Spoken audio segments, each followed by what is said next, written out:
Thank you all so much for being here. Thank you, Chairman. I especially want to thank the Chairman for working out a way for Dr. Giles to be with us remotely. I'm very fortunate to represent Fermilab, and I have Argonne right down the road from me. Because of this, I have been able to see the fruits that grow out of our nation's commitment to basic, curiosity-driven scientific research. The impacts of this research, I believe, are limitless. Just as we didn't go to the moon to invent Velcro, we didn't build particle colliders so that we could invent the magnet for our MRI machines. This topic, supercomputing, is close to home for me because physics is where big data began. Besides the maintenance of our nuclear stockpile, it's either astrophysics or high-energy physics that's driving the research necessary to build the most sophisticated computer networks we have today.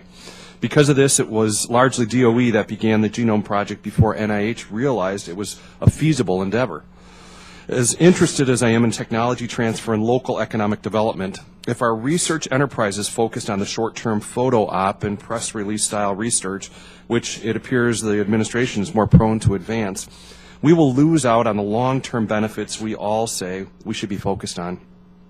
If we're going to stay at the forefront of technology, our technological development, we must reaffirm our commitment to basic scientific research.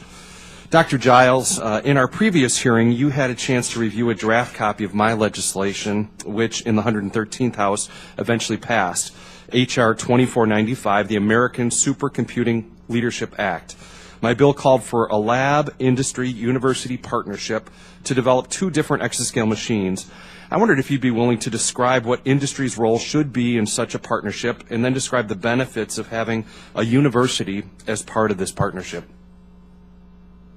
Yes, I'd be happy to address that and some of the written get to that point.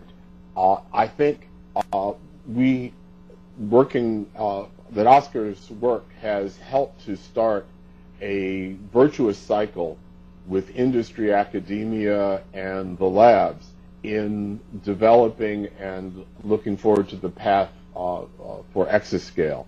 So that in collaboration with industry, we are able to have government funds help to stimulate research and investigation in areas that are important for building the next generation scale of computer before that is actually competitive or something that's in the competitive sphere of the industry.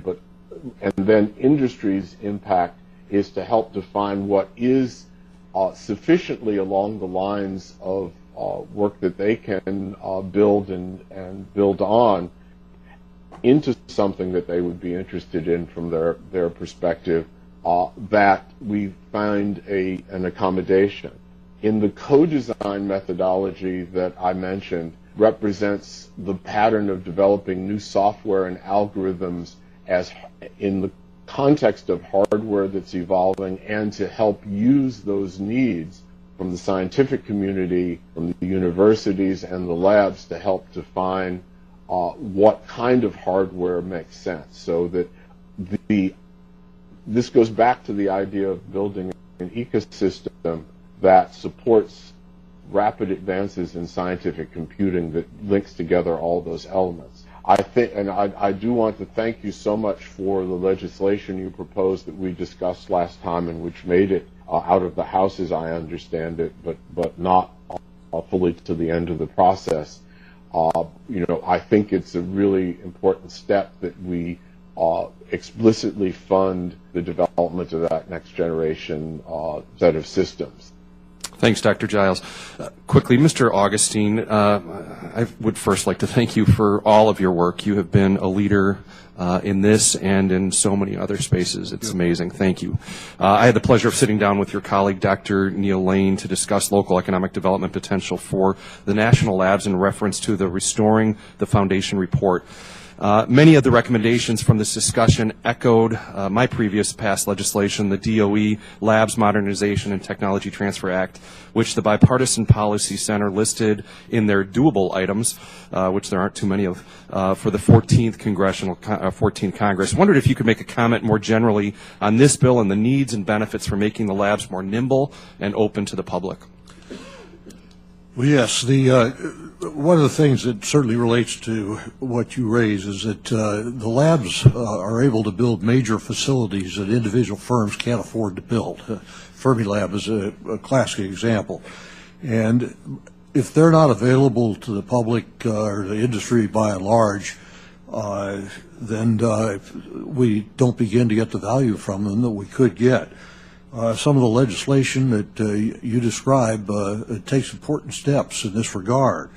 I guess I would say, in terms of a broad answer, and I realize that we're running out of your time, that the bad news is that we spend, as I said, 0.1% of the GDP on research. The good news is you could double that and only have to allocate 0.1% of the GDP.